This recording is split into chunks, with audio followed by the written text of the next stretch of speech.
So, hello, ladies and gentlemen. First of all, I would like to extend you my best wishes for this new year 2025.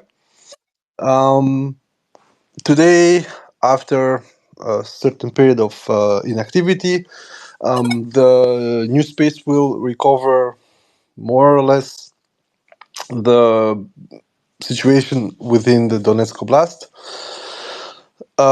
but also a huge part of the political shenanigans that we are assisting to, uh, chiefly the attempts to have a in persona meeting between Trump and Putin, with one main hurdle when it comes to this meeting, which is what are they going to talk about?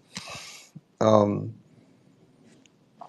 I addressed this about, I think, 12 days ago with a persistent rumor that looked at a meeting after the German elections of 2025. So end of February, after end of February, roughly around the mid of March. That wouldn't be directly between Monkey and the Orange Utang, uh,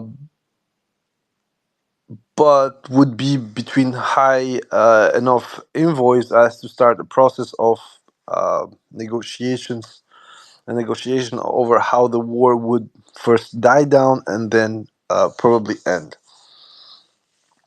These rumors were relayed by different small telegrams, and contrary to what was said before by a lot of these, they regarded a series of things. First of all, as I said, it had to be happening within a ICC non-compliant state, which literally eliminated um, Switzerland. Although the Swiss want absolutely to organize it, this of course makes it impossible for Putin to go to Switzerland. Otherwise, he would get properly arrested. This leaves us very few options. One of them was a Vietnam venue, the other was a Turkish venue, so Istanbul, and I think that most probably it would be Istanbul given they are not ICC members. So, on the logistical aspect alone, Istanbul would make a very interesting venue. On top of the fact there are one Black Sea power, making everything simpler. And on top of it, it's a NATO country, which for a lot of Russians would be problematic and was one of the main issues that was raised allegedly by the Russian entourage. But I mean, doesn't matter. We know that Recep has never had a problem to play both sides. Syria would be the latest of this uh, playbook, let's say. On top of it, the negotiations would not be final because the first proposal on the American side that would be addressed to Putin would be basically to freeze the war within 6 months after the first meeting. This, in my opinion, um, given how things are going right now on the battlefield, would be very, very ambitious. But on top of it, let's say that they meet in mid of March, 15th, 16th, 17th, 18th, whatever. And if you add 6 months to that, you will have to end the war, or at least start to have a ceasefire around August 2025. Um, for reasons that we all know here, August 2025 would be an extremely problematic way to end or period to end the war. Um, First of all, because Ukraine has always used the summer for its shenanigans, and on the other side, the Russians have always had to push through those summers in order to achieve core objectives. In 2022, unfortunately, they started Bahmut while they got countered in Kherson. In 2023, they had still to push through while the counter was going. And in 2024, in beginning of August, we had Kursk. So at that, like the I think mentally trying to end it in August would be fraught with a lot of uncertainties and potential uh, pivotal moments, especially as the Ukrainians, as we've seen with the more recent attempt in Kursk around Berdin, um, are not to be relied upon. And that, unfortunately, I'm sorry to say, but I will speak about it a bit later in the space. But Berdin was not that big of an affair, although they lost a lot of shit in there. But the most important part with Berdin shows exactly that, unfortunately for the Russians, the beast within the 404 needs to be absolutely eliminated. You cannot let it breathe a little bit. They will always jolt one last time, and you never know what they do. They're gonna eat your face or shit their pants.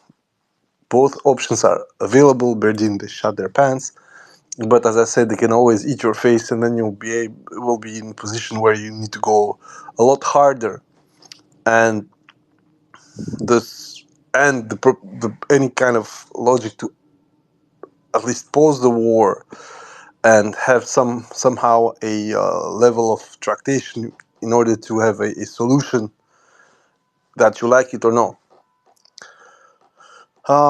So first of all, you got this 6 month period when you should reach a ceasefire. Then you have the logic of the lines need to be frozen somewhere between the start of the process and the end of the process, which would also mean, on Russian side at least, a scale back of operations. This, of course, is absolutely also not negotiable and will not be able to be accepted by the Russians.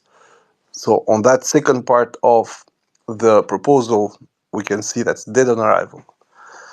The third part comes to um, the territorial concessions that apparently Trump is ready to try and impose on Ukraine. However, these territorial concessions, once again, are not going to be acceptable by both sides, by the way. Let's say that we keep the same trend as right now, which is roughly between 450 square kilometers a month, and 600 square kilometers a month. Um, the Russians have done a bit more even on some months, but let's say that we get to that trend. If everything stays equal and you have January, February, March, um, April, May, and June as a offensive period, so 6 months, and you go with the lowest common denominator, you are going to be roughly uh, around 2,700 kilometers until the end of June. And worst case scenario, 3,600, so basically double what the Russians took more or less in 2024. So within 6 months, you're going to have another 3,600 square kilometers extra. If this movement is on the right direction, so mostly towards Dnipropetrovsk Oblast, you have a problem, which is, so far the Russians having spoken about taking the four oblasts legally, which I've already explained is unacceptable for the Ukrainians. First of all, because they still consider those their own territories, but also thematically and militarily having a huge presence of Russian armed forces on the other side, being connected between Zaporozhye Oblast, so the bit of Zaporozhye Oblast which is beyond the Dnieper, and the roughly 20 something percent of the Kherson Oblast, which is also on the other side of the Dnieper, which makes contact with Zaporozhye Oblast. Then you have this huge problem, as I said, where the Russians can now start and threaten at any moment uh, three different towns. And as I said, first of all, you're going to have Krivoy Rog, then you're going to have Nikolaev, and then you're going to have in the advancement up north a flurry of other towns. One of them being Voznesensk.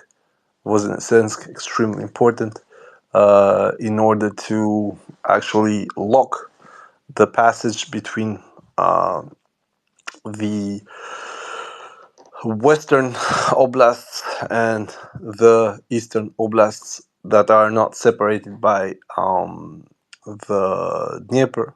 So, generally speaking, that situation with the Dnieper being already crossed by the Russians when they can attempt offensive actions beyond the Dnieper is going to be simply unacceptable for the Ukrainians, although the Russians are insisting on them.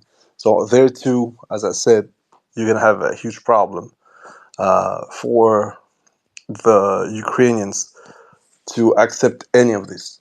So the 6 months time period, um, although it technically should end after the meeting somewhere around August, leaves you with a huge problematic situation where the Russians, understanding this, are going to mimic the Ukrainians. The Ukrainians could not defend Donbass, so they went for Kursk. The Russians are going to take Donbass, but in order for them to have a bargaining chip, they're just going to go over in Dnipropetrovsk Oblast. Going over in Dnipropetrovsk Oblast means that you will have to discuss the withdrawal of those troops, given that Trump wanted a freeze along the momentaneous front lines. And then we have other issues. As I said, Trump doesn't want a straight recognition of Crimea and the Donbass, but he wants a soft recognition, which is an attempt to organize quote unquote internationally monitored referendums in both oblasts plus the Autonomous Republic, which, as I said, is ridiculous, especially when it comes to Crimea, because nobody's going to let anyone um, organize anything in territory that is, I'm sorry to say for anyone, understood to be Russian by now. But it might well be organized, at least in Crimea, just in order to offer a veneer of um, respectability. But generally speaking, it will not happen that way. And then we have, and this was the funniest part of the proposal, a attempt by Trump to cut the Russian assets abroad in two, which meant that the Russians would agree not to a full payout to the damage done in Ukraine, but they would agree to collateralize about half of their abroad central bank reserves into a fund that would pay for the reconstruction, although this collateralization would not mean them losing ownership of the funds, but being also co-participant in the purchase of whatever bonds, reconstruction bonds that would go out there. This situation would be hilarious because, as I said, if the Russians buy back at least half of those bonds of the 150 billions that were apparently thought about by Trump, well, basically Ukraine would owe money to Russia on top of the fact that it is Russian money. So the proposal, as it was leaked or hinted so far, makes little sense, but the approach to it is extremely important because we are starting to hear some things that we didn't heard before. For as long as Biden was there was no discussion over freezing lines and soft recognition and organizing stuff left and right. We might remember that the agreement over Crimea, for instance, to have a referendum on both Crimea and the republics after 15 years was an agreement reached between Ukraine and Russia. Um, very early in the war, on the later stages of the initial invasion, whereas at the beginning of the negotiation early on, the requests from Russian side were a lot more stringent and a lot more problematic. A last point is that Trump would have offered also no NATO for Ukraine, but well, the possibility for Ukrainians to join the European Union. On that aspect, I think we are mostly going towards the Istanbul agreements with a lot of things still to be added or subtracted. This, once again, is completely logical when we see exactly what Monkey said very recently. However, as I said, if we take into consideration where the war is going right now, um, I do not think that the Americans are properly estimating the kind of damage they're going to cause to the Ukrainians if they stick to this proposal. Um, but at the same time, I completely understand that anything that they would propose that would be a bit too much along the Russian line. So basically, let's say that we're going to offer the 4 oblasts to Russia. First of all, I do not think that they would ever recognize them properly. The soft recognition, as I said, would be akin to the Cypriot Republic, the Northern Cypriot Republic, so the Turkish enclave within the island, um, only recognized by Turkey as it stands, uh, or Karabakh with Armenia back in the day. So, generally speaking, even a soft recognition will not actually mean much.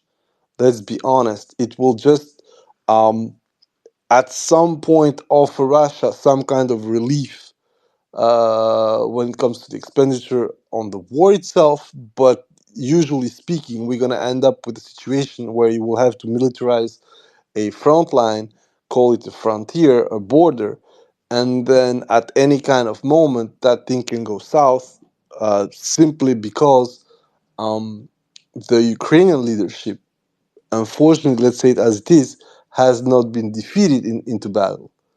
And even when they were defeated into battle, they just run their mouth and said nothing happened. If you want an example, Kurakovo is still not taken according to Ukrainians. Toretsk is still not taken according to Ukrainians. And Ugledar was literally pulled out of the fucking teeth last year because people got executed in there. So, generally speaking, the problem that we are having right now with one parties in the conflict is that they are in complete denial, and their whole shtick right now is some kind of absolutely mental deranged talk about how they're gonna return all the territories. Then they don't have the force and the power to return all the territories militarily, but they would pursue a diplomatic way, and then the whole resumption of talks has to still respect territorial integrity, while at the same time we all know that the 91 borders post uh, recognition of independence, or at least sovereignty, by both Russians and Ukrainians, is not going to come back, at least right now, unless something cataclysmic happens. Now, I'm already telling you guys this proposal, or at least what was leaked about to be a proposal, will not fly, but it will probably serve as a basis for further negotiations. Therefore, I do not think that Trump and Putin are going to meet anytime soon without an actual agenda. You know that when the top level goes up, it is because you have moved towards each other far and fast enough, which would then allow you to conclude, or at least lay out details, and then both technical teams uh, are going to agree upon that, come up with a proposal, a paper, and then both sides going to sit on their table and sign. However, this situation is not what happened during the Cold War, nor notably with the Helsinki meetings. In this situation, the U.S.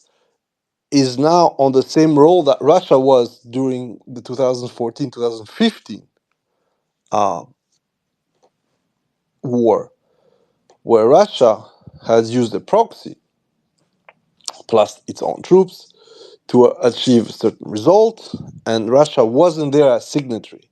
So the Russians dealing with the US on a way wider array of things that pertain to the security in Europe will not per se, if we are smart about this, will not per se mean anything to the Ukrainian conflict.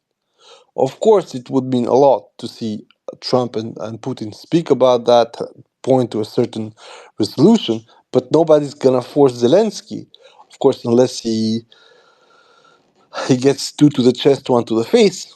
But the Americans just don't want to do this as far as it goes, because they want Zelensky to start the dotted line. The problem with that is that, as I said, a reversal of posture, of position, where Russia now finds itself into the place of Ukraine, whereas America takes the place of Russia in 2014 and 15, leads to the problem where I think the Russians didn't want to come at some point, which is getting caught in their own game. And this logic means that at any point, whatever is signed between both sides that is not definitive, which means the Ukrainians say, okay, we're going to eat shit and let go of 20% of our country, at least, um, it's simply just going to postpone a future conflict. And on that point, I think that the Russians perfectly understand what they're going to do with these negotiations. I do think that we are having a point when the Russians are going to drag the war deep and hard enough on the Ukrainian leadership and the Ukrainian population that, despite everything that I'm going to speak afterwards, the Ukrainians are going to see that their plight um, of regaining all their lost territories, it's simply not going to fly. The whole point for Russia right now is not what concessions they can receive, what security agreements they're going to receive. No, the point is, and we've said it at Timor Criminal for now 3 years, the whole point is to make Ukraine understand that the only way they're going to win this war is by ceasing to exist as a productive nation. That means the only way they're going to win this is that everybody in Ukraine straps a bomb on their ass and goes to Moscow or goes to Belgorod or whatever and get itself blown up. I know you're going to say, what the fuck are you saying? But no, this is how it is. The only way for the Ukrainians to win this is to just mass mobilize and throw themselves uh, to the Russian lines and then die by droves, and just meat pile themselves up to, I don't know, Lugansk border or Donetsk city. There is nothing else as it stands. If we keep going the war it's going, even with 80,000, 200,000, 300,000 more recruits, the only thing you're going to get is more carnage, a longer war, and probably more Russian advances towards the Dnieper. And once again, this is not due to some kind of mythological endless Russian resources. It has just to do with how the war is going right now. The trend in losses, the trend in destructions, and the way how the posture of the Ukrainian armed forces is going from bad to worse. So, generally speaking, the only way, as I said, for the Russians to win this war definitely would have to actually satisfy the Ukrainians through a decimation of their population, um, the whole of it, and, well, be on this path of no return, because I do not think that anyone's going to forgive the Russians to win a war by killing 3 million Ukrainians. And this is not some kind of deranged talk. Is exactly where we're going right now. On both sides, the losses are very high, but keep going 3 more years like this, as the Ukrainians are now thinking about doing, you're going to end up with at least 1+ million casualties. I'm not saying all killed, but you're going to end up with 1 million plus casualties, and we're not very far from the 3 million. And therefore, that's why I'm trying to insist so that people can understand the problem here. When it comes strictly to negotiations on the Ukrainian side, any negotiation is welcome because it's going to create at least some kind of hope. They're going to pause, can refit, rearm, regroup, and start again. Because that's the political shtick on the Ukrainian side. As of the Russian side, the negotiations are important to relieve a lot of stress that they have on the economy, but on the other side, also to repair, refit, and also regroup. Therefore, the module that allegedly was proposed by Trump to Putin is some kind of a midway meeting of both. It's not going to allow the Ukrainians to refit um, much of its force. If, let's say, we start a ceasefire by August, we're going to see pretty fast if the Ukrainians are not going to actually abide by it, but start amassing troops, especially as I said, for the Russians, now it has been more than integrated and internalized that there would be a buffer zone of over 60 kilometers, which makes it extremely complicated for the Ukrainian side to be able to bypass it, even by dressing people as civilians. They just do not have, for the moment, that logistical capability to do this push forward. And when it comes to Russia, well, it's just the same. The Western ISR is there, so they're not going to be able to repeat that kind of adventure. Of course, physically they can do it.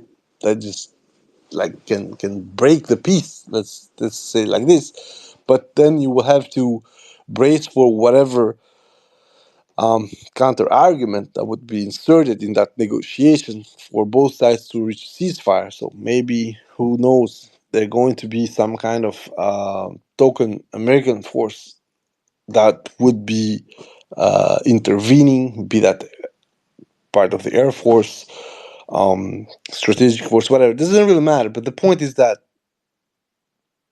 if this happens,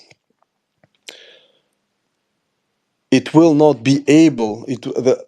Neither side will be able within the first 6 months to do anything in order to go around the ceasefire they would agree. And therefore, my idea of this negotiation between Trump and Putin goes towards Putin gaining as much time as he can before sitting properly, by earning as much ground as he can beyond what he claimed, and therefore forcing the whole discussion of a ceasefire or peace not between him and Trump. What Putin wants to ask Trump would regard NATO, would regard armaments, would regard a potential rollback of NATO enlargement, which I do not believe would happen. But generally speaking, what Putin wants from Trump has nothing to do right away with Ukraine. What Putin wants is sit with Trump, start giving this impression that things are going to move from his side, therefore putting more pressure politically on Zelensky. This, of course, as I said, I do not believe it's going to change much. That rabid dog is going to still keep barking, and unfortunately, for the Russians within Europe, you got a whole bunch of rabid chihuahuas or bigger dogs that are yapping quite a lot. The Baltics are there, the Poles are there, some other retarded nations have also started yapping a bit too much to my taste, especially the Scandic ones. So once we are going through the motions of the negotiations, um, I do not think that they're going to simply end up with a peace proposal before Ukraine finds itself, or Russia, but especially Ukraine finds itself in such a dire position where the choice is giving Russia at least a piece of what it wants or having a war with Russia uh, from the NATO perspective. There will not be any other choice by giving the Russians enough time to go where the Ukrainians do not want them to go, which in this case would be a widening either north towards Kharkov or more now obviously uh, probable going towards Dnipropetrovsk and cutting between Zapo and Dnipropetrovsk in order to, as I said, uh, create a operation encirclement of the forces that are defending Zaporozhye um, city and the rest of the Zaporozhye Oblast. Once again, all this is in far down 2025.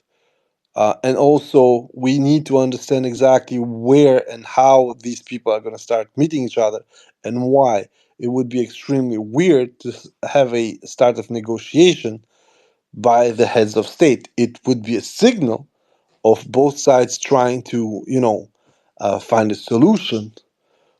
But usually, with this kind of negotiations, you first have your working groups, then you go higher up the chain of uh, representatives, and then at the end, the big bosses, big guys pull out, and well, either they sign, either they find uh, any kind of agreement, and then you have the quote unquote happy ending. Uh, but starting with this meeting in persona with very few countries that would fit for it, as I said, because of the ICC issue, well, that gives us a very weird approach to this, and it really feels a bit what the Americans tried to do to the Russians in October, November 2021. That the Russians would, return that favor, but by making the Americans, yap for nothing, lose their time, and meanwhile the Russians are going to advance on the positions they want to occupy, and we'll end up with a situation around the month of June or July where the Ukrainians would literally have to say to Trump, listen, motherfucker, these guys are going to cut us off. So, okay, we'll get it. We'll sign everything. Or push Trump to actually react to the situation and then, either double down when it comes to supplies or do some folly, attack some Russian positions or attack in Russia proper, which would then probably escalate to something bigger, and then there is no solution, or at least not something that we would like. Um, but once again, all this depends on one thing only, and we're gonna get there, which is the frontline reality. Um, when it comes to this war, the economic front, we've seen that both sides do not give a fuck most of the time. They have impacts in the background on the long term, but when it comes to the fighting itself, it doesn't really matter on the day to day, week to week, and even month to month capability. What does matter, however, is how the Ukrainians managed to get into 2023 with a good hand that they, okay, splurged over Lugansk Oblast and Kharkov Oblast to finally end up sucking dick on the Svatovo line, which they are now slowly losing. Um, and the situation of today, when I'm just gonna tell you guys, it's a lot worse than what the Ukrainians are admitting right now, and it is worse because of how impactful the funding, the extra funding that the Ukrainians have requested is. It is also far worse when you see the raise that suddenly the Ukrainians are trying to give in order for people to actually engage and mobilize. And this raise is not the raise on how they're going to get paid to fight. This is the problem, is the raise from the golden casket. Up to 2024, the golden casket was an amount which went from $385,000 with the crumbling of the hryvnia. Now it's roughly $360,000. But starting from the 1st January, the amount that's going to be paid when you get slaughtered or get shanked by some Yakut in Donetsk Oblast is $522,000. So the blow up in the death economy on the Ukrainian side is simply mind blowing. We are assisting literally at the economy of sacrifice. It's not that much as on the Russian side when you have the signing bonus. No, what you're promised, and this is extremely hilarious. You are being promised some kind of paradise for your next of kin if you get slaughtered. It's very funny how it works. It's the funniest thing. You get an extra 50% on your golden casket, and it's fine. You're gonna enjoy it. Not your family, of course, but when you see all these steps are being taken on the Ukrainian side, when it comes to mobilization, when it comes to the extra cost for, because there's a whole overhaul of the payment system. You got 290 when you are extremely handicapped from the war, 209,000. Then 230 something when you are more or less handicapped but you still kind of function. And when it's a lighter handicap, I don't know if that category includes loss of limbs or anything, you get 179,000. You might understand that the burden that's being added by adding 50% for a golden casket is there in a certain sense both to placate the families of the deceased, but also to work in a certain sense as a background noise for the guys who are going to, enlist or get bustified in order for them to keep the bond between the administration of Zhidolensky and the cattle that's getting slaughtered in Donbass and elsewhere. This problem indicates the state of affairs for the Ukrainian side.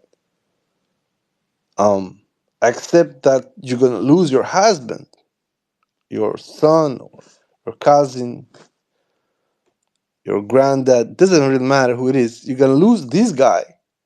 You're going to get 500K. It's not for nothing. It's for freedom and whatever in 404, but also for 500K, half a mil. How about that? Of course, the Russian leadership is doing the same, but in advance, in a certain sense, with the guys who are getting bonuses in order for them to go forward. And also, this change in funding also might signify that they actually have more money to give, but not enough people to join. Therefore, the situation that we're getting is that the Ukrainian forces are going to get thinned out still this year compared to 2023, 2022, which were premium years. And we're speaking about uh, over 1 million people that have joined the force since 2022, obviously, because there is no possibility when Zelensky said, I'm using his words, by the way, once again, don't get mad at me, we're losing over 400 people, 400,000 people as casualties, killed and wounded. We're not speaking about missing in action. We're not speaking about amputees and stuff like that. But when you're thinking about these, and the guy comes at you and said, 413,000 people were killed or wounded, then you need to understand that the recruitment needs to be at least double that. And not everybody goes to the front line. Obviously, that was the whole point. And we've read this in multiple articles, including the bullshit from TWK and also from Kaufman, of which I'm going to do a small criticism of his one of his articles over what Ukraine needs to do in order for them to prevail, or at least to stabilize the front. But generally speaking, Ukraine finds itself in this situation, and I said it. I made the analysis of what Tatargimi was speaking about, the fact that Ukraine, despite all the help it received, at no point managed to go to a simple, you know, mathematical point when they need to kill off 5 Russians for 1 Ukrainian in order for the Russians not to come back. It's just mathematical. It has nothing to do with military science and everything. If the losses are high enough, even though your defense situation becomes problematic, you can rebound. This is what happened in 2022. Russians came with not enough troops, too much material. They went full firepower, and that firepower just failed because simply once, as I said, you take out even 10-15% of infantry, given that we're so very lean on that aspect, they just do not have the perimeter defense. They cannot do proper uh, safety detail, security detail, and then end up with a lot of armor locked inside, plus the extra modern weaponry you're going to receive from the West, and you're going to stop them. Because, once again, we go back to the basics. When you're defending, you do not need to run after the enemy. The enemy most is going to come to you. This is something that happened in Berlin, by the way. For a week, the Russians were struggling to actually find the Ukrainians, and suddenly there they were, ready to take a lot of FPVs in their face, and end up as frozen stacks of meat in the streets of Novotroitsk and Berlin, which was pretty funny. Already posted the pictures. And a lot of people also understood the size of the disaster. On Berlin alone, they had lost 40 killed in POW. Novotroitsk probably just the same. At least 20 vehicles, 25 vehicles were lost, and so on and so forth. So, generally speaking, the posture in this war is as important as the means that you have at your hand to combat, be that ISR, drones, artillery, tanks, whatever. So once we are reaching that level of understanding, which is Ukraine has both a posture problem, a logistical problem, and the logistical issue that the Ukrainians have right now is that they are pulling back, but at the same time, they are digging. What Russia had that as a greatest advantage during the end of 2022, actually the second half of 2022, the early 2023, when they had to defend, is that they pulled back from Kherson. They had the Dnieper as a physical barrier, so nobody's gonna come and annoy them from digging. And of course, the whole FPV story back then wasn't as developed, so the attempts to hit the Russians while they were digging their trenches and so on would have been done by HIMARS or such long-range asset, of which the Ukrainians could not, use in sufficient quantities in order to cover the roughly 2,080-kilometer long lines that the Russians built around Zapo in order, of course, to stop the Ukrainian counterattack over there. Here, the Ukrainians, not only they're digging, they do not have the proper equipment, but they're getting FPV'd while they're doing that. And the Russians are advancing on their tails.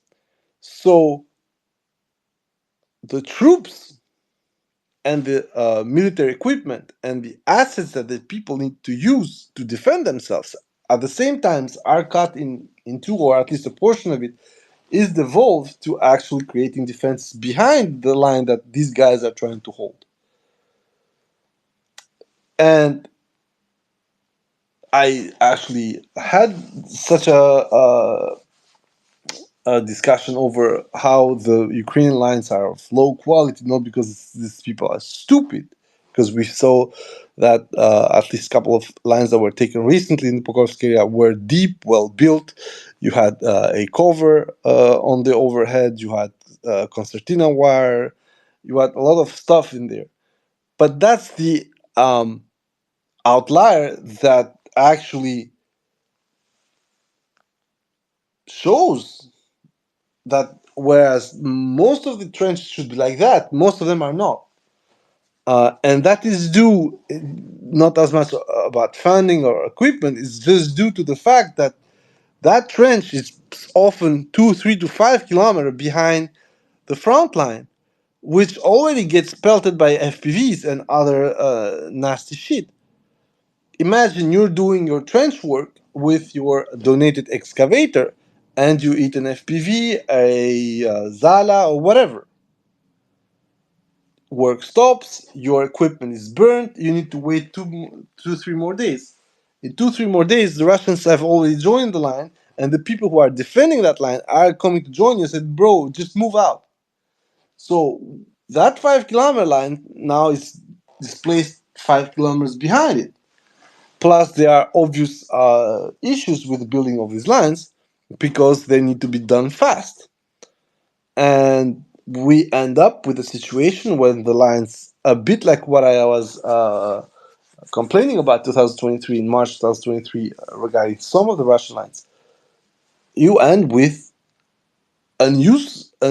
not useful lines, but also unused portions of these lines because either they're poorly connected to the main network trench or they're not connected at all. We have the case, especially in Kursk, actually, where the Russians had already built defensive lines, and you see the Ukrainians popping small 15, 20 meter trenches,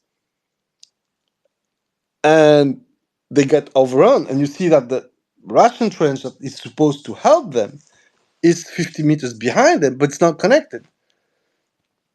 So basically, these people, if they start to get overrun, they're just gonna surface and gonna get cut down.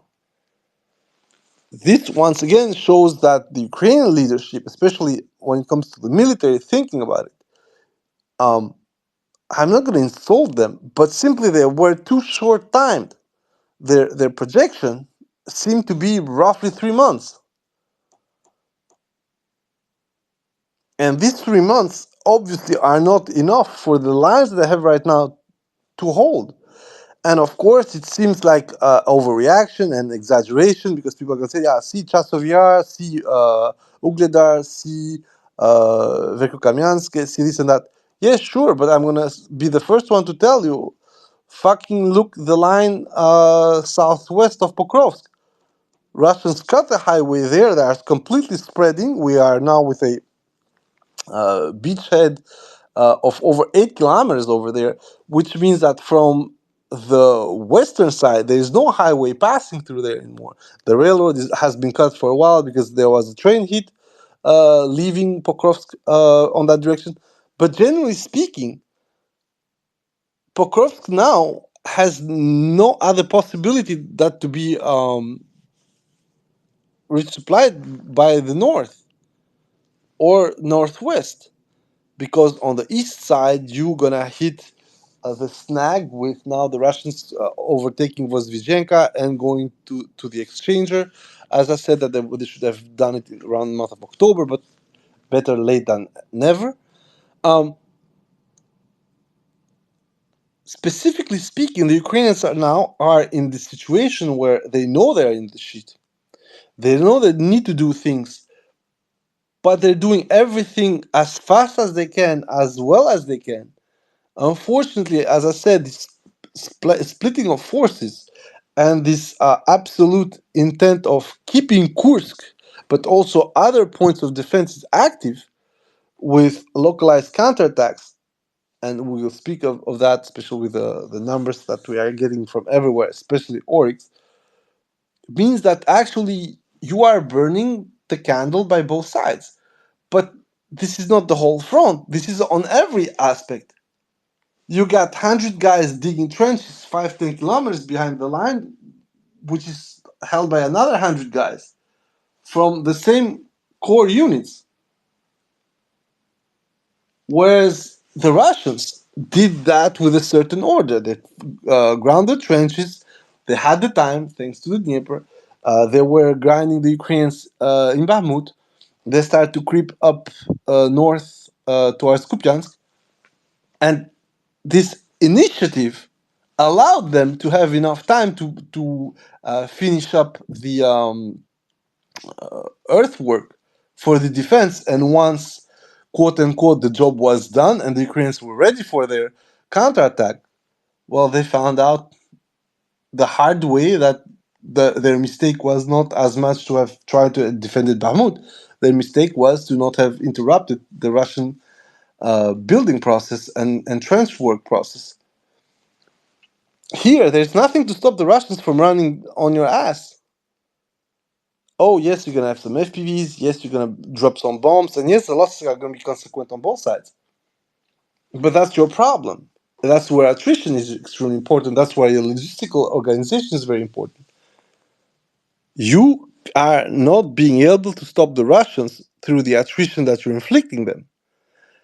In a certain case, right, what's going on is that the Russians are doubling up your own attrition, despite the fact that you're defending, and you're defending for over a year, 14 months already.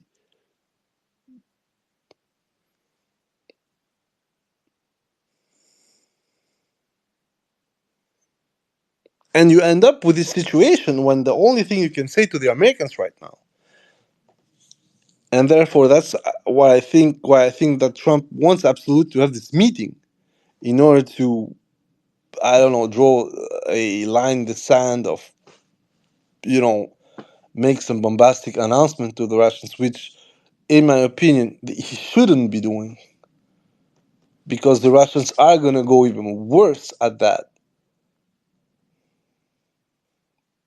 Especially as the Americans, as they stand right now, have no credibility in the eyes of the Russians when it comes to anything.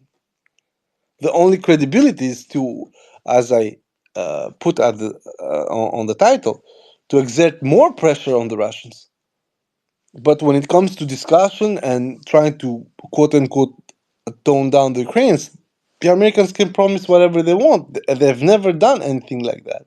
They actually even have added insult to injury by pretending that they said to the Ukrainians not to attack the refineries. Or when they're going to use the Atacams to stop the Russians from retaking Kursk. And then you end up with Atacams and HIMARS strikes in Bryansk. And you're like, oh, wow, well, that's a funny one. Um, so when it comes to the reality of these negotiations and the ground situation for Ukraine, you have a joke and a horror show. So how in the fucking world would you think that Putin is going to look at this and say, you know, I think we're going to start negotiating because, you know, Ukrainians are not in good shape and I'm such a nice guy, I'm going to let them just be, you know. They're probably going to thank me later for that.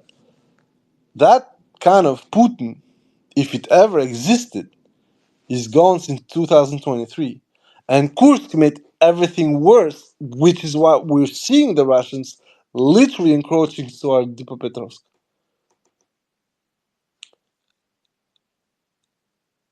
The Russians are playing the long game, and this, you can say whatever you want. This is not in discussion. Do we like the long game? Do we want the long game? Do we want this to fucking last another year? That's not up to us to like or not. We are not at the helm. The guys who are at the helm apparently have decided to drag this down and make sure that Ukrainians never come back in the same shape.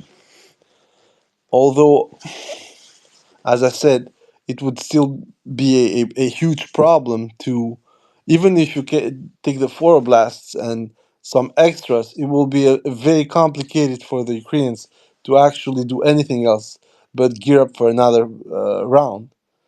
Because, as I said, them accepting that insult then opens the door for anything else from the Russian side. This is the logic. Odessa, Kharkov, other places. Um, I'm going to repeat what I said. The problem with this negotiation and the current military situation is that one side is in far better shape, despite everything has been shown, and the other side just cannot agree to any kind of concession, not because they're stupid or whatever, but simply because accepting a deal over those four oblasts opened the door for a lot more pain, both factually, so militarily speaking, but also legally. What if actually you have this peace and suddenly people in Nikolaev said, you know what, fuck you, we want to be with Russia? Then what? I know people's gonna say, oh, that's not gonna happen. I'm telling you, given the state of destruction and the state of destitution you're going to have in these border areas, you well may have to, discuss a model, a control model for these border oblasts, so you'll not have the same kind of stuff that happened with Donetsk and Lugansk in 2014. And of course, that can be Russian agents, it doesn't really matter. Your point is avoiding a boiling and a tipping point on the border oblast, especially when it comes to Nikolaev. So, generally speaking, there is no way for the Ukrainians to admit defeat. Once again, not because they would not be defeated, it is because admitting defeat would be making concession, legal concession over the territory, and making those legal concessions, well, it's a slippery road, which means you're gonna lose a four blasts. They're gonna have some funny things happening. Let's say in Kharkov, then what? They're gonna lose that one, and then you're gonna lose another one, and finally you're gonna end up with the Russians taking over the whole of Eastern Dnieper, and then what? Reminded that part of Kiev is on the Eastern Dnieper. So, uh, so generally speaking, my faith in these negotiations is extremely low at this level. In 6 months, 8 months, if the trend doesn't change as we are seeing right now, then those negotiations will more or less be a liquidation, which means that the Ukrainians would be heavily pressed. Trump would want to cut his losses or, just close in. And then you're going to end up, as I said, with probably what the Russians have annexed, have made legally theirs, and then plus one or two extras, and probably also a definitive door closing to Ukraine from NATO, and also probably acceptance from Putin to shed part of the frozen revenue as a matter of basically buying off the oblast that he would annex. And in a certain sense, that would make pretty much sense. I mean, when the Americans took over um, parts of Mexico, the American leadership back then also paid a certain amount for the territory they took out. So, like in on that aspect, there is historical precedence. So it's not very pleasant to hear when you come from the monkey crew, but then you need to understand what's going on. Now, if these negotiations fail and the Ukrainians still want to fight and don't want to go to 2026 because, as the most recent article written by that bunch of retards between Dmitry from War Translated and David Axe, the Russians have no more tanks, at least locally.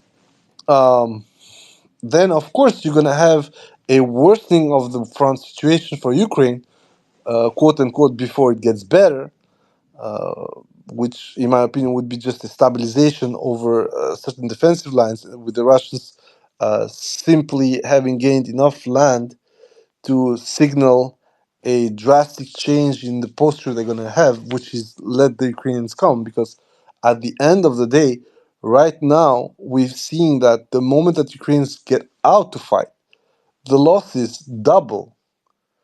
And I made a small calculus yesterday on that thread over David Axe. Uh, if the losses keep going the way they are right now, the Ukrainians are going to lose probably most of their active tanks in 2025. They're going to have some replacement, they're going to probably refurbish some more, but they are going towards a slow death of their tank fleet. And it doesn't matter how much stuff they're going to pull out from the trash heap in Kharkov. They just do not have the rest of the equipment to go with it, especially when it comes to the two A46M and the gearboxes, the engines, and so forth and so on. So, generally speaking, the fun part, the funny joke or unfunny joke for the Ukrainian leadership is to actually be allowed to do what they're saying, which is, oh, we're going to train, going to modernize, we're going to shape up this army, and we're going to go back at it in 2025, and we're going to prevail in 2026. From the looks of it, especially purely financially, uh, the war is going to be unsustainable for Ukraine, not because there's not going to be money to pay for it, but simply given the system of lies they are actually entertaining towards their own population when it comes to missing in action and killed binomia. I mean, they just are ignoring over 20,000 known dead people and pretending that it's only 43,000. And then they come out by saying we have like 60, 70,000 missing in action. But you don't understand why you have so many missing in action. Especially, let's be honest here, most of the fighting with large advances where you would, have lost your guys happened 2 years ago, with the Russians sometimes going as deep as 220 kilometers within Ukraine. Right now, everybody's shaking their boots for about 50, 55 kilometers of pressure in over a year. So when you start comparing, normally these quote unquote missing in action should not be that numerous, unless they're not missing in action. It's just a ploy to hide the fact that you have lost these guys in combat and you don't want to pay, because paying off is a certain amount, an extra cost. On top of it, as I said, you are stuck as a Ukrainian with these two positions. On one side, we have a lot less losses than the Russians. On the other side, now we need to pay our killed and maimed um, a fucking boatload of money so they can die and get maimed. I made this analysis when Tata Gimi said that, oh, we have problems with recruitment and all that stuff. It's not a problem of recruitment. You have a problem with the fact that nobody wants to come, not because your recruitment is bad or corrupt or whatever, but because everybody knows someone who has been maimed or killed in Ukraine. So, on top of the reality of the Zelensky claim, as I said, 413,000 people have been killed or wounded in these almost 3 years of war. Well, if I say we start from a premise that about 1 million people have been mobilized, and those killed and wounded are only mobilized, then you end up with 40% of the mobilized that are going to get killed or wounded. Almost half of them. So in every 2 guys, you're going to have one that's going to get killed or wounded or captured. Your problem is not that your recruitment is bad or your training is bad. The problem is that the other guys are fucking shooting at you and they're not missing. Your problem is that your attrition is too high for you to sell those guys. Oh, you know what? You're gonna be fine. And Tatar Gimi said, "Oh, yo, but only few people are infantry." I said, "Okay, if only few people are infantry, how the fuck do you come out with 40+% of your forces being killed or wounded?" I'm not gonna include the missing in action. Like makes no sense. It would be hilarious. On top of it, the problem for the Ukrainian leadership right now is that they need to give something to the people, but they cannot afford to give the whole truth. So they come up with these stupid numbers where, oh my God, we got these 43,000 killed. But then you check the amputees that they had admitted already in end of 2023, and you have more people getting amputated than killed. How the fuck does that even work? Oh, we got a very good medical science and our evacuations are fast. Bro, you just got given back to over 2,000 people in body bags in 40 something days. What the fuck is even this? And then, of course, you can have all the explanation that the Russians are advancing. So fine, I'm the first one to agree with that. But it's 1,000 people per month if I want to be really an asshole. But let's say that's about 800 people for 3 months per month, one to three, or 700. Those are people you didn't pick up. Those are not the total death. The total death is probably 2 or 3 or 4 times higher, which means that when you start analyzing it like that, like, bro, you're lying.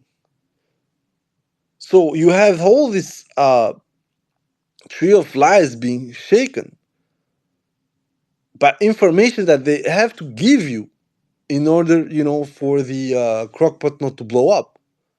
The pressure cooker still needs to go.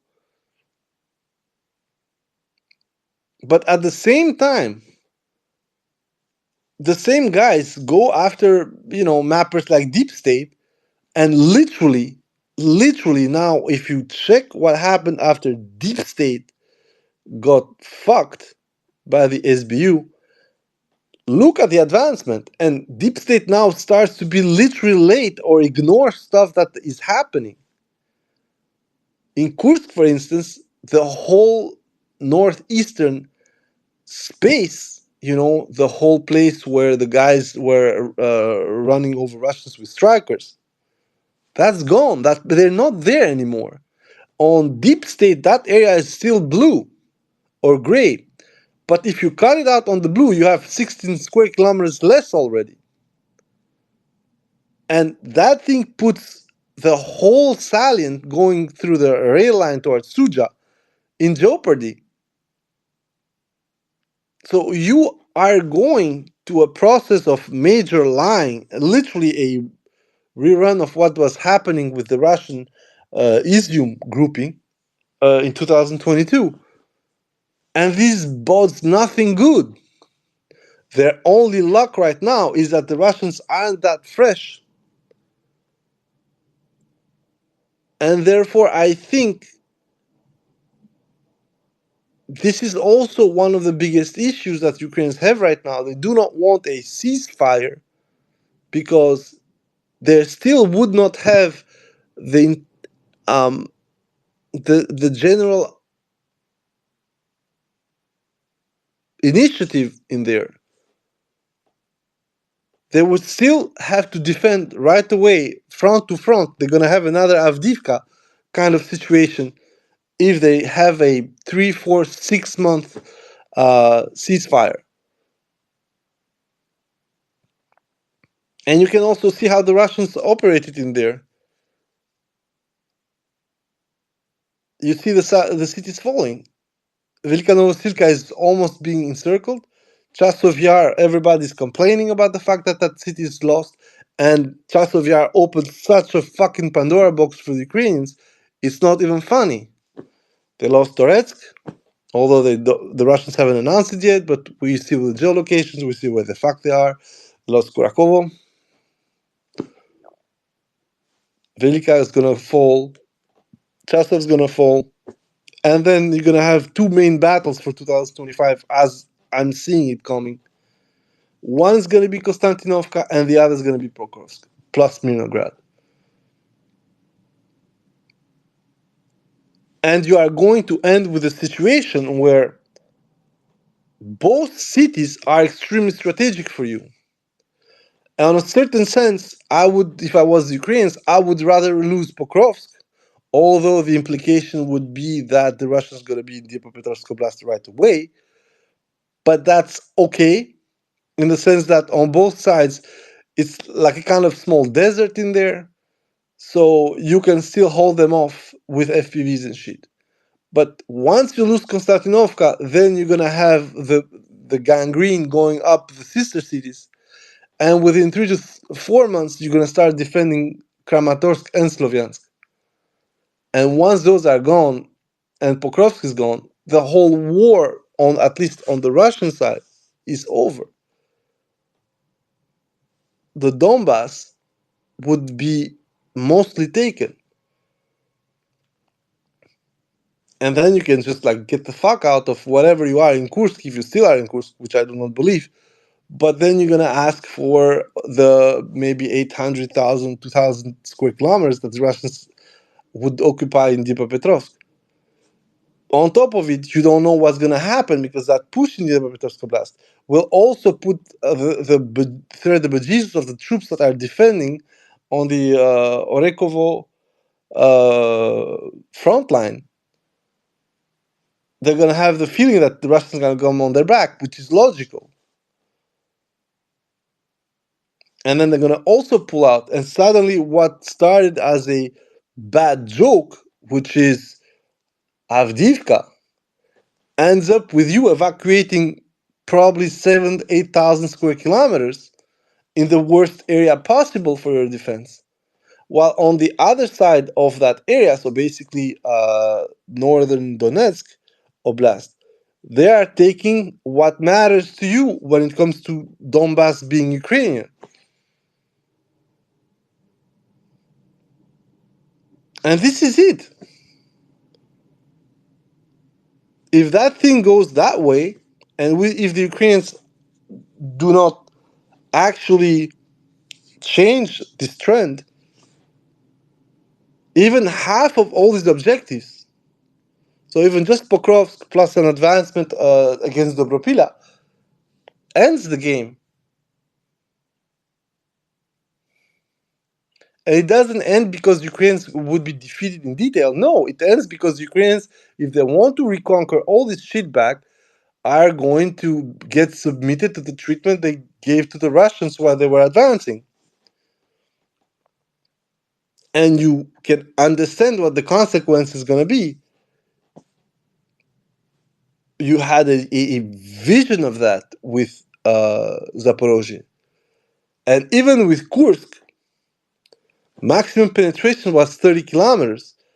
In order for you to do anything relevant there, you would have to go back at least 60. And the Kursk adventure was stopped within, I say, the first week, but let's say the first month. From 6th of August to the 9th of September, when the first serious Russian counteroffensive started, and the Ukrainians lost over 150 square kilometers.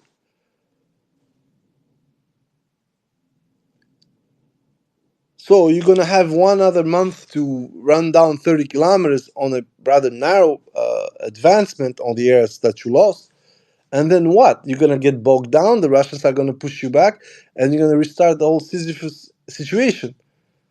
And then you're done. Based on the losses that Zelensky is talking, if we apply, as I said, the 48% differential between what he gives as a number and what we know that are dead Ukrainians, then you're gonna have, as I said, over 300,000, 400,000 people you're gonna lose just to get back to halfway when you were supposed to be in with regards to October 2023, which was still a shitty situation. So once you think like this, the only point is to go to the table, negotiate, and then um, try to win time to earn the trust of your allies, in this case, America, Europe, in order for them to give you what they can give you or to re-equip you. Because, one of the things that we're still forgetting, that there are some orders, some deep orders in the European defense industry. We're speaking about at least 500 CV-90s with a 35 millimeter gun that are supposed to be given to the Ukrainians with the end of contract for 2030. First delivery starting in 2026, 2027.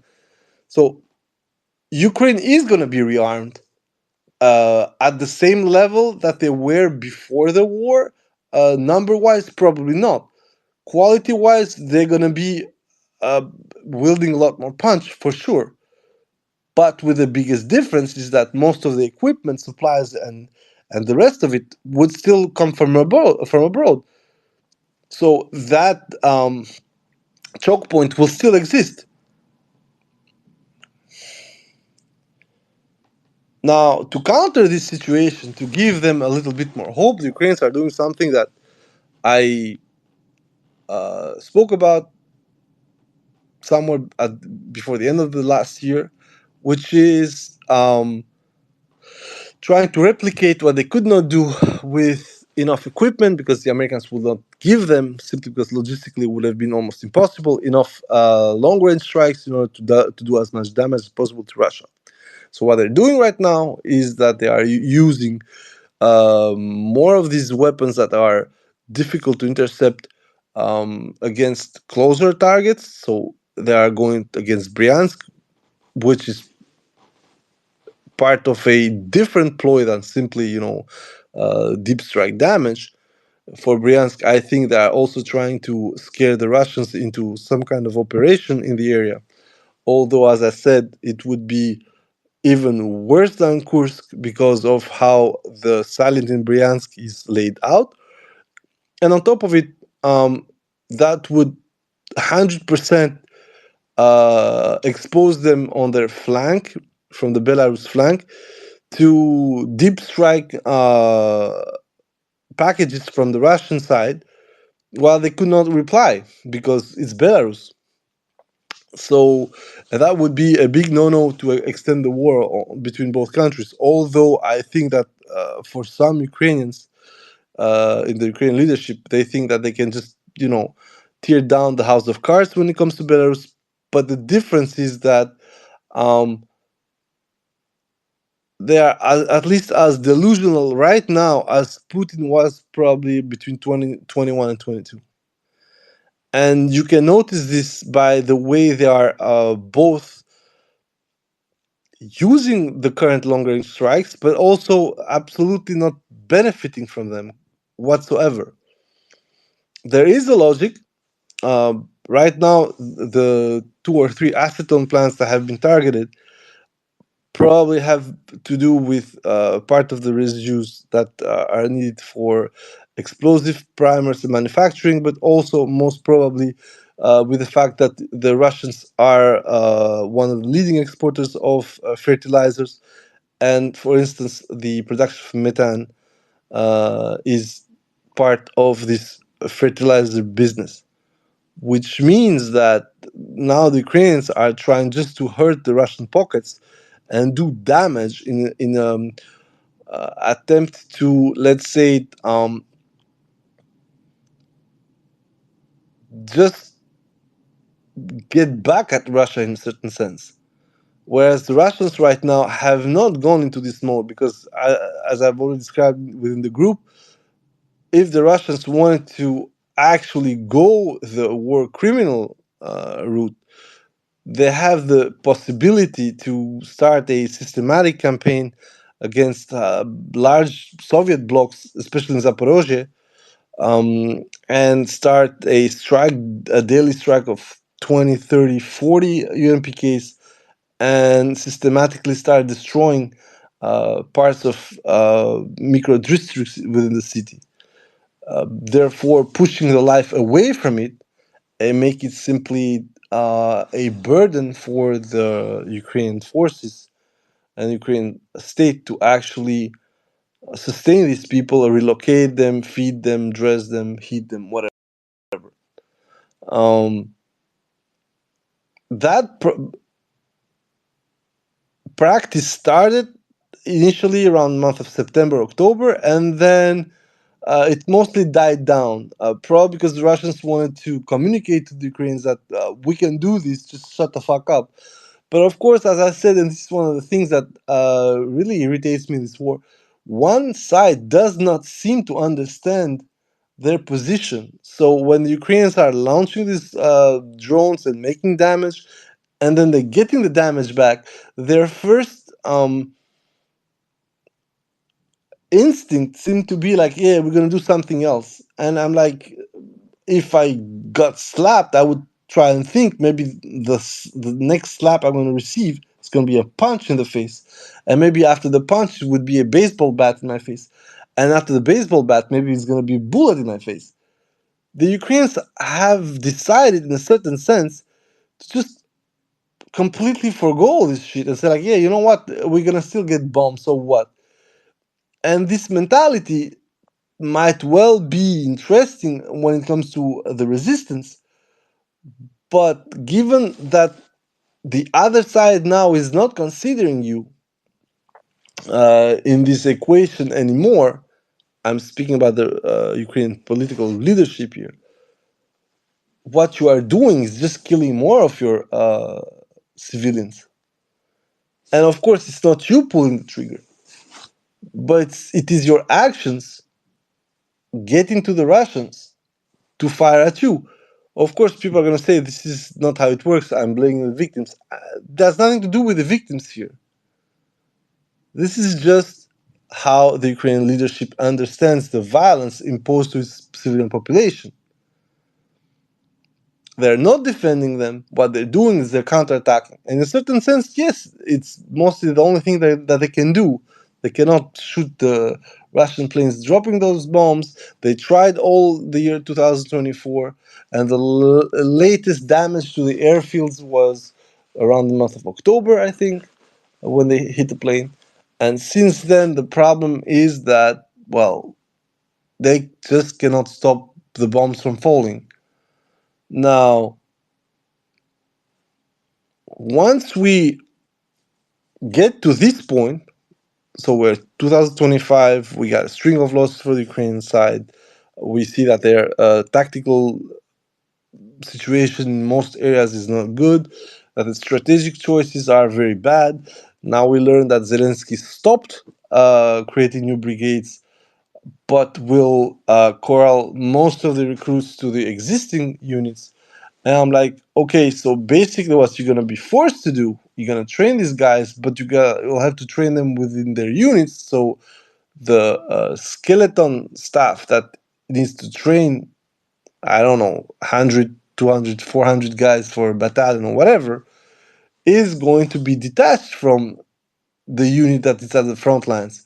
So the whole point, instead of having a completely new structure, which should be trained while the old structures are taking a battering, going to be pulled back, refit, and the new structure is going to go to the front as a whole, what you're doing is that part of that unit that is battered as fuck, and we had this joke by Butuzov when the guys who were supposed to relieve the 155th from 93rd were only 8.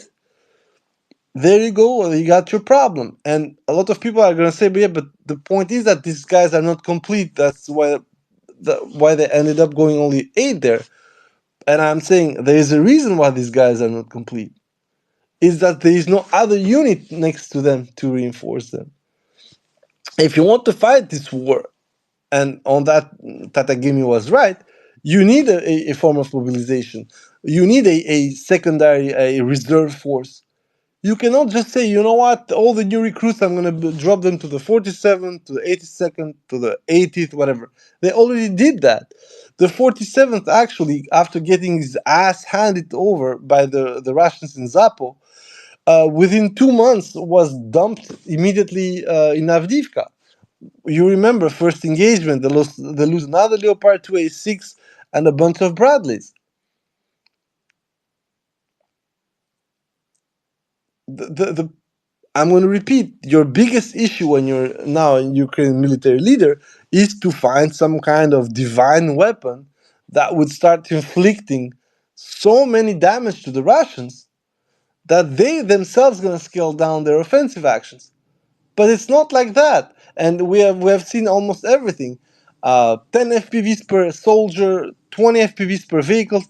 It simply is getting to a point when the Russians are not stopping their attacks, but on the other side, they are finding ways very cynically to actually make it almost impossible for you to have an answer when it comes to the multitude of the attacks, to the type of initiative they're going to take from you. But also, when you try to actually reply with more firepower, you lose it almost immediately. There is this extremely weird tendency that a defensive team, in this case, like the Ukraine, is losing 100% of vehicles at every engagement.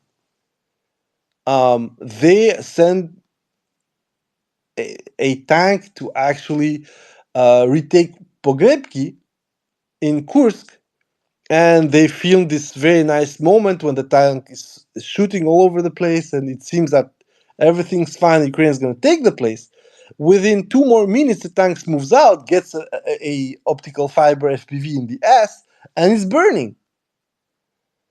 And the troops that reinserted in Pogrebki on the Ukrainian side now are fucked. They have no more fire support, and the Russians are coming for them.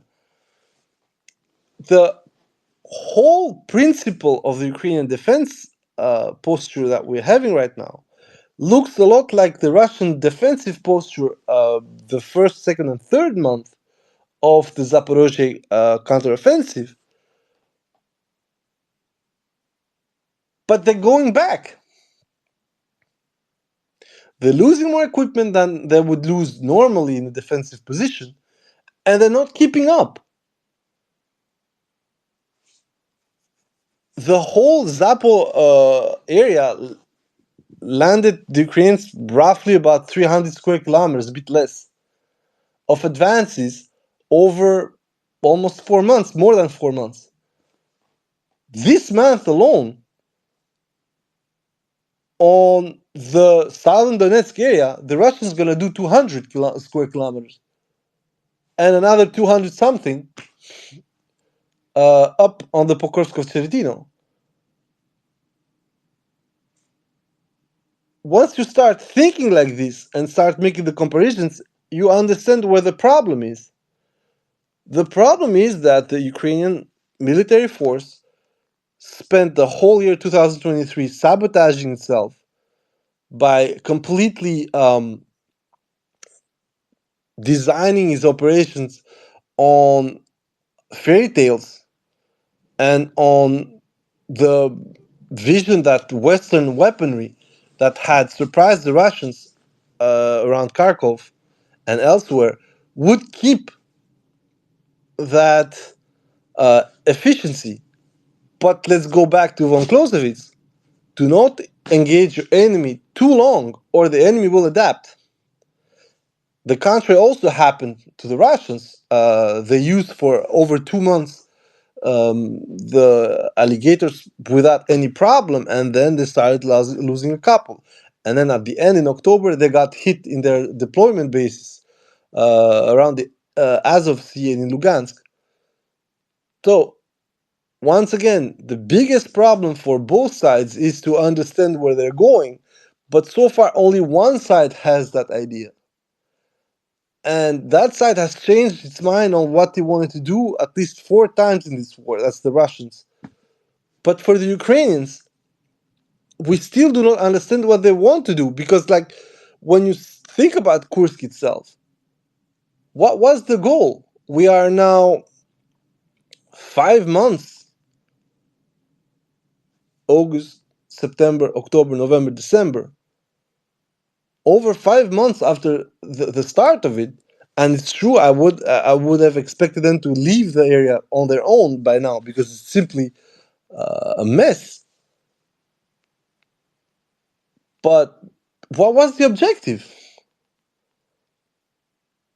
Okay, they got cloaked in Koronevo, and fine, the VKS cadets did their job, but what was the objective afterwards? Let's say they go through, they're gonna get just more ground and do what they're doing right now. Was Krinky really the whole point? Was a PR, a feel good operation with dead bodies the whole point? I already did this analysis by saying that this shows that how poor the strategic grasp on this war is on the Ukrainian side, and how they talk big, but actually they are very small. Because I'm sorry, Kursk has none of the vision that you are seeing, even with Pokrovsk. The way the Russians completely locked themselves all over Pokrovsk from its south and southwest, now they're able to attack even deeper behind it and cut the reinforcement to Pokrovsk from the southwest and the western side without even actually having to attack Pokrovsk itself. We are in the constriction and in the choking theory here. But what did the Ukrainians really do? The Ukrainians literally applied a point advance until they got fucked. There was nothing there for everybody that is mocking the Russians, that they're not showing some kind of vista or intelligence. What did the Ukrainians show by the Kursk advance? They just had very well prepared initial planning. They profited from the apathy of the Russian high command. They advanced in their waypoint type of movement, and then they got stuck. And once they got stuck, they couldn't flip the situation around. They got kicked in the mouth. We had huge moments of fun. Two BTRs absolutely blasting away a whole convoy in Safonovka. The guys in Giri. Then the multiple reattempts. The one at Veseloe that was absolutely beat the shit out of it. Now in Berdin, the whole saga with the North Koreans. What exactly did the Ukrainians show? I already did a space about this. But the whole point that was allegedly that the attacking Kursk showed that Ukrainians could still do it is showing the contrary. The Ukrainians, once they do not advance into butter, they do not have the logistics to cut it, they do not have the skill to cut it, and they do not have the weapons to cut it. And it's not a lack of supplies or lack of weapons, it's just they do not seem to be able to walk the fucking shit they talk.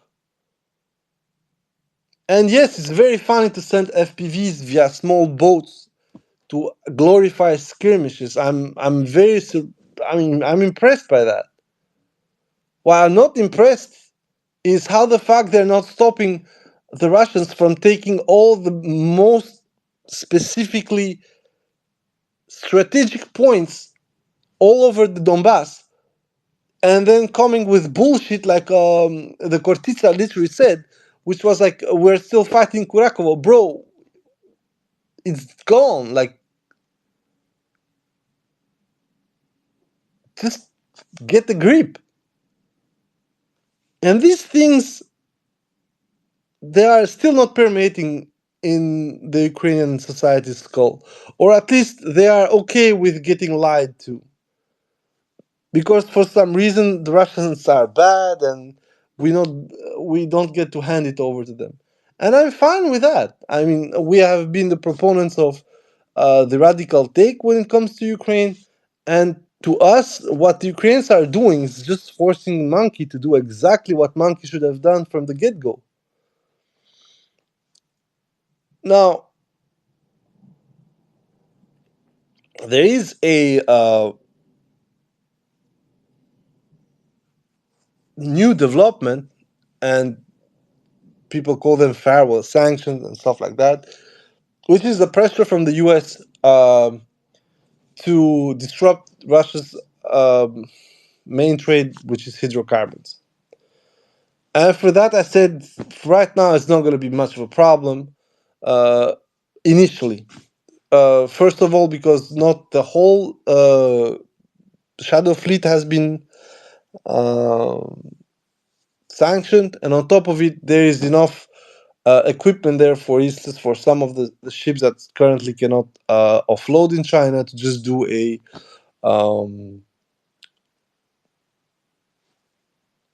overboard transbordment, so a sea-to-sea transshipment.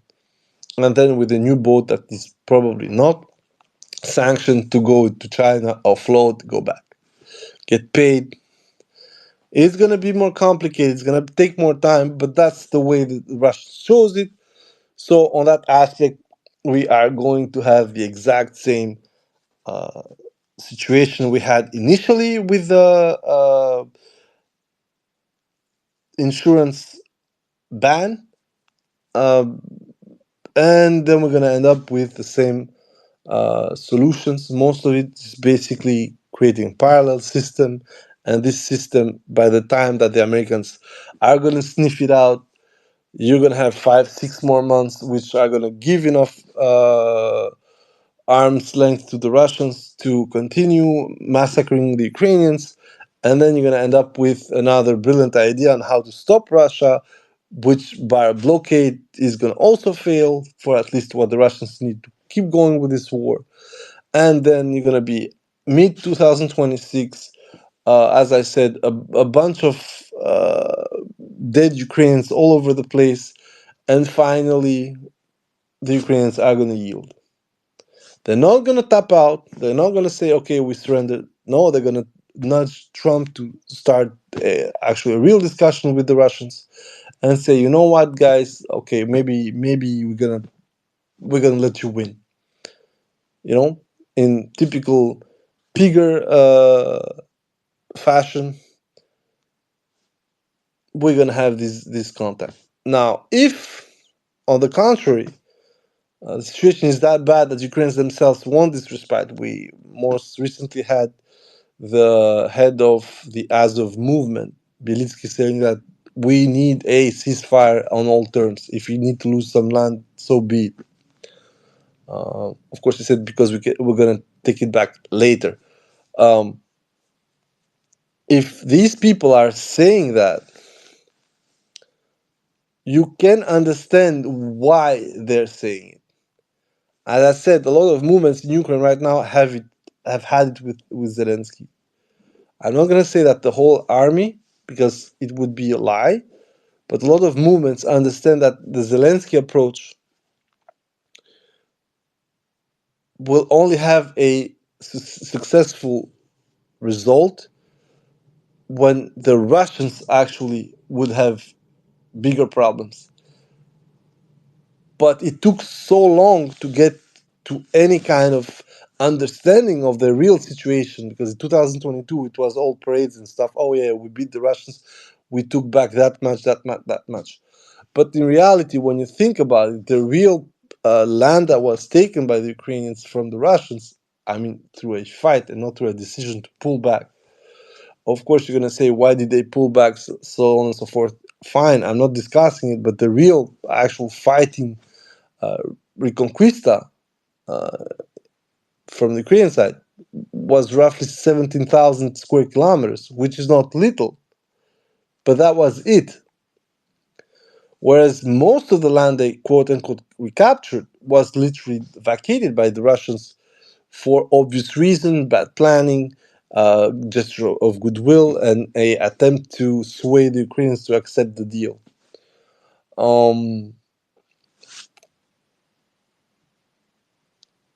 So in reality, the tempo that the Russians are accelerating right now towards,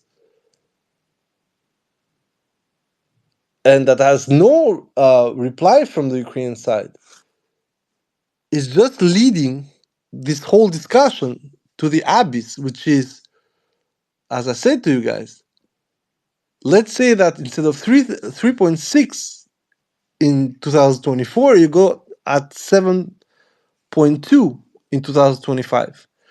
And that 7.2 is more than what the Ukrainians gained back in Kherson, by the way. So take the Kherson Oblast beyond the Dnieper and try and put it around, be that in Donetsk Oblast, or be that in Zaporozhye Oblast, or be that from Donetsk towards Dnipropetrovsk, and start understanding the problem. It's not much. It's barely over 1% of the theoretical Ukrainian territory, a bit more than 1.2, 1.3%. But put it in the right place, and suddenly you discover that the whole Ukrainian war, as it's being fought right now, can be lost just by those 7,000 square kilometers. If you put those 7,000 and you link somewhere 20 kilometers from Dnipropetrovsk, the city, or you cut between Dnipropetrovsk and Zaporozhye, so basically there is no help going through from the eastern bank of the Dnieper towards Zaporozhye, and the aid is coming actually from the western bank through the few bridges you have there, then your biggest problem is that for the first time after a while, you have a regional capital under threat, but at the same time, you have a second oblast being occupied. And the logic in order to free Zaporozhye city from this half encirclement is to focus all your forces to breach through along the Dnieper. That would mean that your logistical trail suddenly doesn't go towards liberating Donbass. Most of the flux, a bit like what happened with Kursk, is going to go to free Zaporozhye Oblast. And cynically, once again, the Russians would love that, because that would weaken your resolve, your resistance to the rest of the Donbass Oblasts. Basically, just the Donetsk, because Lugansk is over 99% taken. The biggest ploy that the Russians can pull on the Ukrainians in 2025 is to completely change the rules of the game. So far, it was fun. You had Pavlograd, then you had Pokrovsk, and then you had distribution towards the Donbass. Now, with Pokrovsk being cut off and probably Konstantinovka being cut off as well, you have to go through Dobropila, or even worse, as we said, this changes your logistical trail. Now, let's go to a situation when you are far enough in Donetsk Oblast and far enough in Dnipropetrovsk Oblast, and suddenly you are forcing the Ukrainians to actually do something, because the place that is being besieged is not some shitty 85,000 inhabitants town like Pokrovsk. It's a 1 million town inhabitants. It's called Zaporozhye city.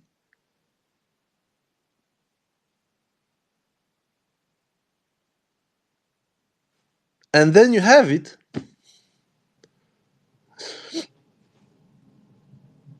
cutting those two flows, creating a secondary logistical route, and having to go along the Dnieper is gonna corral you to get fucking killed, especially in this era of FPVs. On top of it, given that you will have Zaporozhye into some kind of encirclement, you're gonna start, emptying the space underneath it. So you're gonna advance from south to north, while you already have cut the reinforcement from north to south down to Zaporozhye. Once again, it's a huge undertaking. I'm not saying it's gonna be done tomorrow. I'm just saying, imagine that. Your whole war is changed. And now you're defending at the Dnieper. Picture the optics of that. Suddenly, you don't have this discussion anymore if the Russians are gonna win, but we have to intervene because otherwise it's done. And then you have a completely different point of view, whereas you need to see if the Europeans are gonna do it or not. And if they're not gonna do it, then the negotiations are gonna be a lot more sincere, so to speak.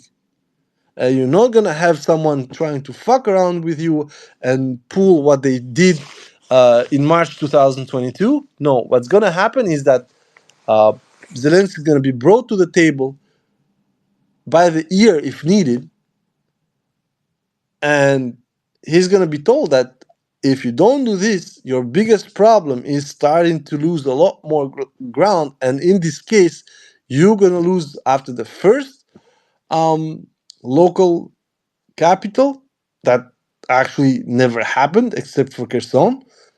The Russians are going to creep along the Dnieper and reach you in Dnipropetrovsk. And once again, I'm not saying it's going to be a fucking walk in the park, but imagine that.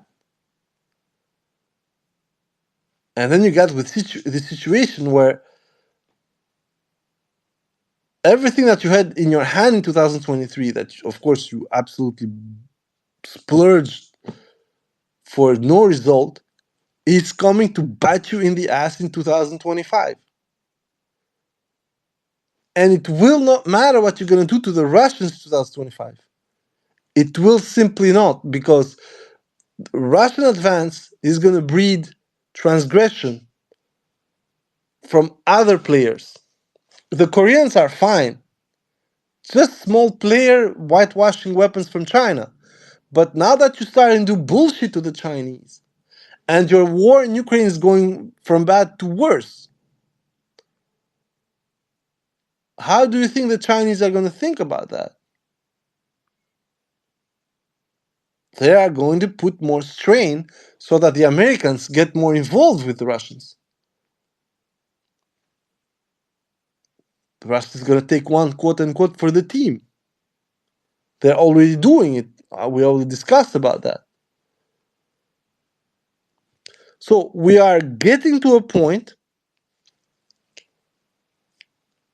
where if both parties do not find a common language now, early in the Trump presidency, by end of 2025, it might very well be impossible to find any language at all, and the situation might go from a rather uneasy balance here, with a trend going towards Russia gaining more ground and just forcing the Ukrainians to admit some concessions, to a point where the Ukrainians will not have the control of the defense anymore. Because it would be like this: we let you play with the fucking toys we gave you, and we're ending with the Russians at the Dnipro. And everything will depend on how much stomach will have the Europeans to field troops in order to push the Russians back. I personally do not believe that Ukrainians are going to benefit from an actual boot on the ground intervention. Maybe some hybrid form of intervention with totally not F-18 and 15 doing bomb runs, and totally not Rafales doing bomb runs, with a very big potential of some base in Romania having self-combustion issues. But generally speaking, if the Europeans do what they usually do, which is just tuck their tails and then contact Trump and say, okay, speak with the motherfucker and make it stop the war, and in this case, the motherfucker being Monkey, then we will get to a point where, once again, I'm going to repeat, there will not be any real defeat for the Ukrainians, but there will be nothing to actually handle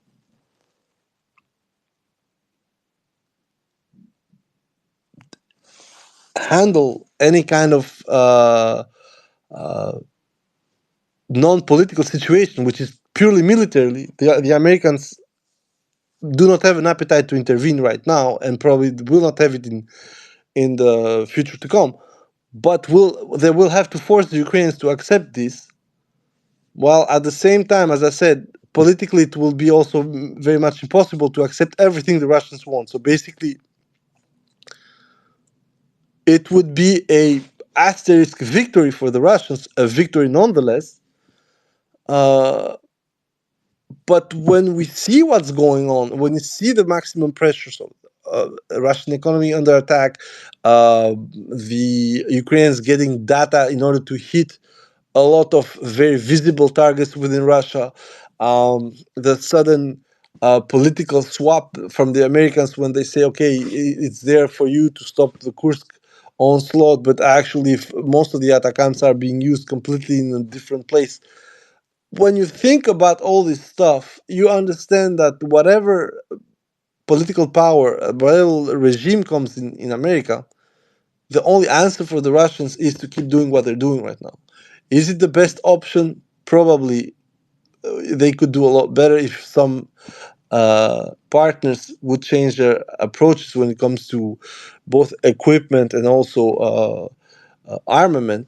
I'm looking at the Chinese. But at the end of the day, it doesn't really matter. The Russians still have the capability to produce what they need to subdue Ukraine, which they are doing, by the way. But my thought is that given that Trump is going to ride two horses at the same time, and those two horses is policy against China, plus his policy against the Russians when it comes to both European security and the Ukraine war, because those, once again, for me and for the Russians, those are two different things. They are interconnected, but it's not the same. With Trump, you are talking about uh, reducing nuclear tests, reducing weapons within Europe between NATO and Russia, stuff like that. But when it comes to Ukraine, that has nothing to do, and therefore the biggest threat of any kind of sort when it comes to a negotiated end of this war, but also concessions that both sides are going to have to give away, is that Trump is being extremely anal about China. And at the same time, the Chinese are going to have a leverage with what happens in Ukraine. So, generally speaking, the risk here is for Trump to overplay his hand, to misunderstand Putin. And Trump has already said shit that I personally cannot believe, especially his latest rant over bringing water from Canada to California. Uh, but if Trump misunderstands what Putin wants, or understands it but doesn't want to yield, because, of course, America does not give up, you know, until they do, then you're going to have a problem where the Chinese might very well play a joker there, which would be a bit destructive for the Russians in the sense that, okay, we're going to give you more equipment. And suddenly the Russians are going to start feeling a lot more precision strikes, and people are going to start opening their eyes in what the fuck is going on. We had the few strikes already with the alleged Korean OTA missile system. But imagine 100 times that stuff. Imagine not anymore UMPKs bolted by some guys in a dilapidated factory, but small 100 kilogram class weapons, guided weapons, locked up into a Sukhoi 34, being dropped by 16 at the time. And suddenly you got a whole encampment, a whole column of vehicles that Ukrainians are trying to use as a counter assault being vaporized. Then what? Because it will not take much. It will take that pressure 1 or 2 weeks.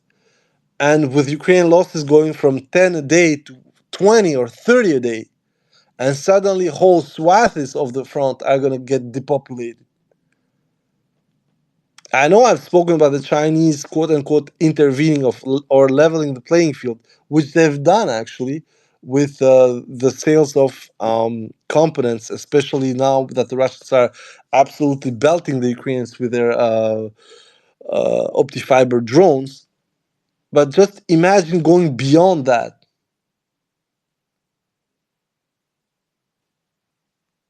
Then the balance in this discussion between Trump and Putin is gone. If the Russians that already have a lot more freeway and leeway to use their aviation to bomb the Ukrainians to shit, now, despite already using the UMPKs in a rather precise fashion, have a literal anti-material threat. Not some KH-29 or whatever. No, a literally fire and forget within 15 to 20 kilometers that can use from a Su-25 or from a Su-34 and so on. They just pepper the fucking front line with that.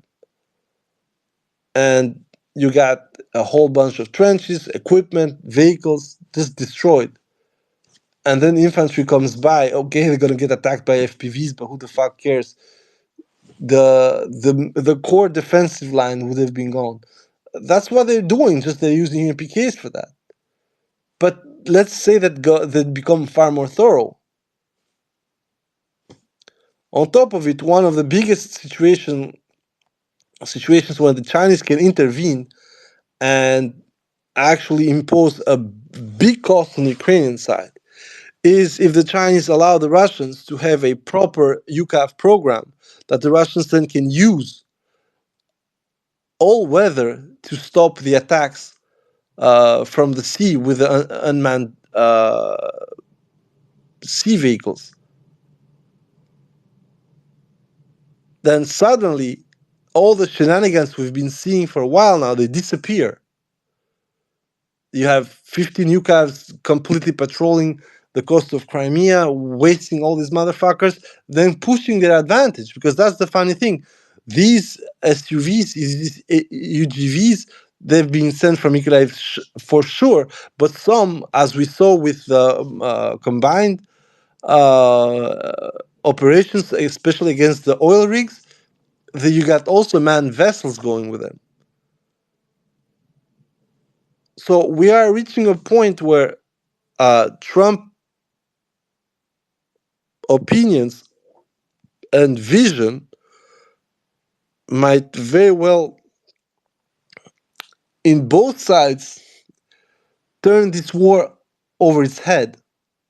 And the only thing it can do to actually make it worse for Russia is just unload a metric ton of equipment for which he's still going to have to move in at least 3 to 6 months just to prepare it, send it, and prepare the Ukrainians to use it. So overall, it fits very well with the timetable that we're seeing. In the worst case scenario, if Trump said, I'm going to flood the Ukrainians with equipment, I'm saying, no problem, bro, just send it.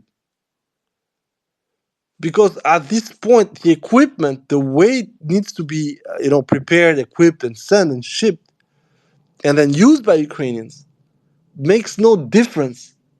The main problem Ukrainians have is generally speaking, a plan of action.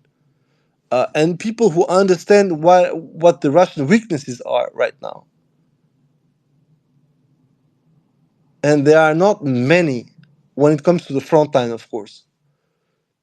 So by the time the Ukrainians are going to prepare their armada, they're going to end up with the same situation that they ended up in 2023. Only now, both sides field so many FPVs of any kind of sort, plus other funny stuff, as I said, Elmur, the Korean spicy thing, helicopter, stuff like that. The Ukrainians simply will not be prepared to actually take advantage of the equipment they're going to receive the same way as they did in 2023.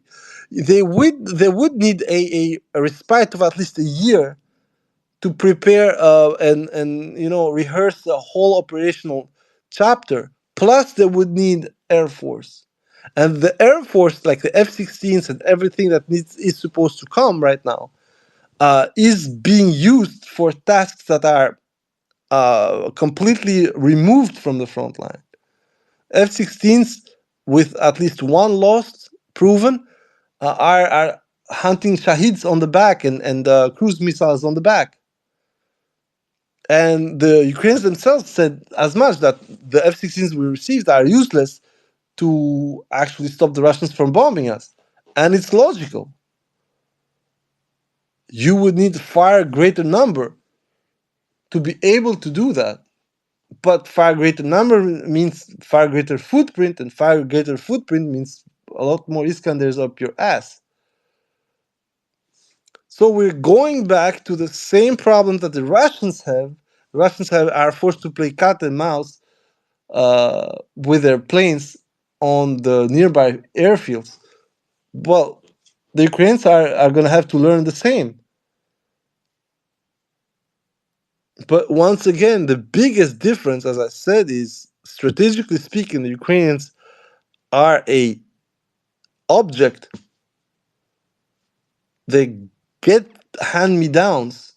They get their training from somewhere else. The production of equipment in Ukraine is still a small fraction of what they're using right now every single day. And they can talk about quote unquote success stories like Bogdana's and all this shit, but in reality, uh, most of their long fires are coming from abroad, and that includes artillery. So for 2025, the image that we're seeing, I'm going to finish with this, is that nothing has really changed. We're going to see what Trump starts to do within a week. We are also going to do how impactful the latest drops from the Biden administration will be on the battlefield, because it's true that he sent a lot of stuff at the end, although a fair bit of it was supplies and ammunition, not that much equipment. But generally speaking, given the surge in losses on the Ukrainian side, you have this feeling that something was sent, but at the same time, something has to be done, because the losses in the Russian advance is becoming extremely sensitive. And as I said, losing Pokrovsk will be a hit, but having to defend both Pokrovsk and Konstantinovka, that would be a problem, because it would force a double flux, and that flux usually used to go through Pokrovsk towards Konstantinovka. Now you will have to have two different routes to go, one to Pokrovsk from the north and one to Konstantinovka from the north again. So strategically, the best thing for the Ukrainians is to not allow the Russians to start both operations at the same time. Although that's a risk for the Russians, because it would mean two different efforts for rather two large cities. But of course, as I said, the same thing is going to be applicable to the Ukrainians, which would also need much more troops to defend both sides. Um, so at the end, it will just be a numbers game, and on that one, so far the Ukrainians have been losing, and losing heavily. And that's it. That's it for so far. As I said, I do not think that the alleged proposal by Trump is going to work for all the reasons I cited. I do not think that Ukrainians are ready, both psychologically but also militarily, to give up, but also to understand their own predicament. And for the rest, as I said, what would be a great uh, achievement for the Russians is to have the Ukrainians defend two major venues at the same time, uh, which would then force them to address the equipment and infantry issue right away. Because, as I said, given the size of the cities and given the kind of advancement that the Russians are having all over the front right now, it could very well be meaning that in 60 days you might lose both Pokrovsk, not 60 days from now, 60 days from the start of the operation, both in Pokrovsk and Konstantinovka. In 60 days you might lose both cities if the kind of defense that we're seeing for the cities happens in both agglomerations, because a lot of people are going to talk about Donesk, how long it took. And it's true, it took a while, roughly 6 months. But at the same time, we also saw how Novogrodivka, uh, Selidovo, and Grodivka itself were just gobbled by the Russians. And that's exactly what I mean by, if you start to have problems where you have these two huge centers, uh, by today's standards, Konstantinovka and Pokrovsk-Minograd, to be defended, and you have a huge manpower issue, well, you might very well crack on both and end up with a double loss, which would, I think, completely uh, destroy the optics from Zelensky point of view, and he's not going to be able to sell any kind of victory early on, especially not to Trump. And no matter what happens with the deep strikes or the Crimean shit show. Plus, don't forget one thing, guys. The biggest problem for the Ukrainians right now is not the fireworks, it's not the, as I said, the glorified skirmishes, is to stop the Russians. Anything that has been done so far has failed. So either there is a plan on these deep strikes and so on, either it's impotence. And if it's impotence and you're doing this because, as I said, there is a component of the Ukrainian military which doesn't give a fuck what happens on the front. Their point is to just blow up shit, kill up people, and destroy. In this case, the GUR slash SBU. Well, that is the cast that you need to take out. Those guys, quote unquote successes, need to be erased, not by taking on them personally and destroying them as they are, but finding a solution to make them irrelevant. On the field, as I said, if you can manage to have a fleet of UCAVs go after those USVs, immediately you're gonna have nothing else to do. And if the USVs do not exist anymore on the coast, but also on the Black Sea Fleet, then something else will happen. And you know what it is? It is the Black Sea Fleet starting its own operations once again and literally be able to blockade the Ukrainian coast. But right now, that is not important. What's important is to advance as fast as possible and drain the manpower on the Ukrainian side. And once that is done, and the Ukrainians are having huge troubles on land, then you might find a solution on the sea as well. And once that part is timid, then the whole narrative of the Black Sea Fleet is defeated and so on is gone. And once it's gone, and you start doing an actual blockade of Ukraine again by boarding ships and deterring ships, then literally game over politically. I'm not saying militarily because there's a huge ground border, but politically it's done. Everything that made Zelensky a quote unquote winner, Black Sea, grain corridor, all that shit, will be gone.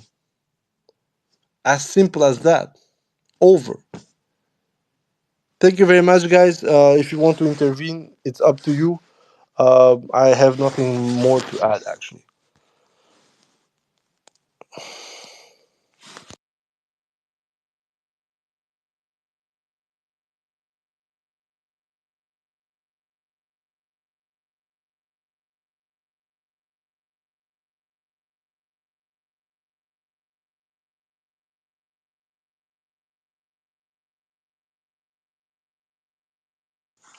Guys, it's up to you. If you want to intervene, it's up to you. Otherwise, it will be enough for now. I know it was a bit wishy-washy.